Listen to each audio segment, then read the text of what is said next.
Just weeks after Canada's most contentious federal election in recent history, the political landscape is unraveling in real time. A judicial recount in the Terra Nova riding of Newfoundland and Labrador has declared Jonathan Rowe the winner by a razor-thin margin of just 12 votes. Yes, 12 votes.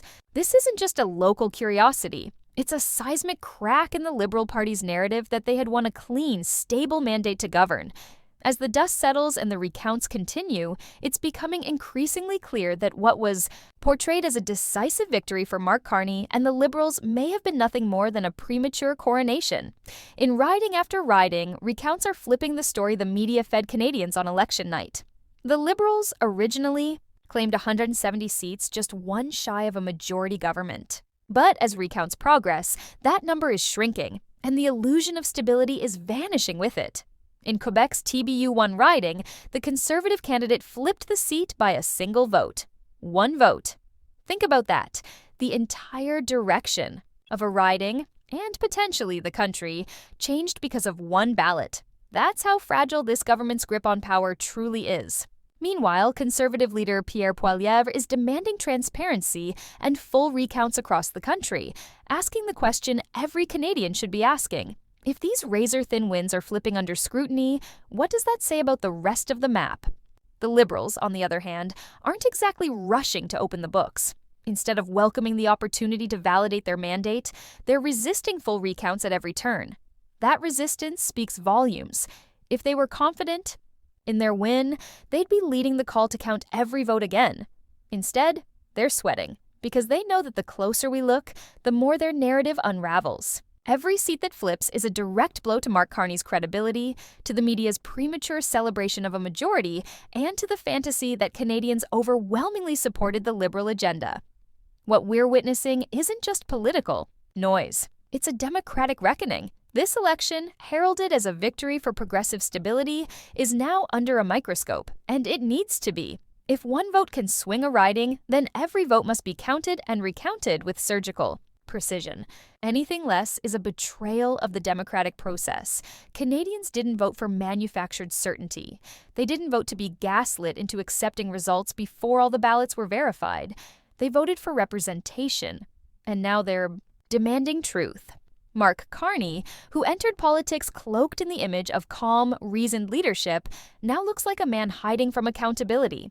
He's avoided question period, dodged the growing recount storm, and allowed the Liberal Party to treat election scrutiny as an inconvenience rather than a necessity. But real leadership isn't about optics. It's about integrity and right. Now, the Liberals' response to this unfolding recount crisis is proving they have very little of it. While the mainstream media continues to underplay the magnitude of what's happening, Canadians are waking up. They're sharing updates online, watching recounts flip ridings, and questioning everything they were told on election night.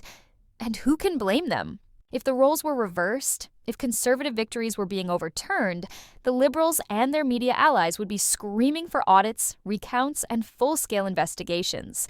But because it's their seats in jeopardy, the silence is deafening. Let's not pretend this is just some minor post-election housekeeping. This is the undoing of a carefully crafted illusion. Carney's supposed mandate is disintegrating, one recount at a time. The Liberals' dreams of a legislative blitz are being replaced with panic as their path to a majority slips through their fingers. This isn't about partisan politics. It's about the legitimacy of the government and the integrity of the electoral system. If the Liberals truly believed in democracy, they would embrace the recounts as a way to prove their win. Instead, their resistance tells a darker story, one of fear, of fragility, and of a government that knows its foundation is far shakier than it appears. This is a wake-up call, not just for the political elite, but for every Canadian who still believes in fair elections. Every close riding deserves a second look. Every rejected ballot deserves to be reviewed. If we can flip a seat with one vote, then no result should be taken for granted. This is not about relitigating the past.